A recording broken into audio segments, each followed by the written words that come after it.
Hey, hello guys, it's How to Tech Simplified, and in this easy tutorial today I'm going to show you how to actually find your Epic Games email and password. Now it's very easy. All you have to do is go down to your browser, go to epicgames.com, and if you're signed in, all you have to do is go to the top right corner and here go to accounts. Now once you press it, it will take you to the account settings, and as you can see right here are my details. Now I'm seeing here the email address and it isn't fully shown, but here you can actually make a guess and check out and try to check out which email address you used.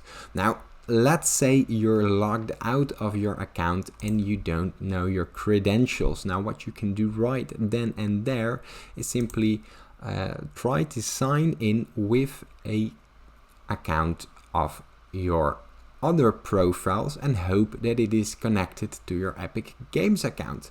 Now if you still can't manage to actually find your email address, try the Epic Games support and hopefully they will help you out. Now if this tutorial has helped you, please leave a like and subscribe. It helps me out a lot. Thanks for watching.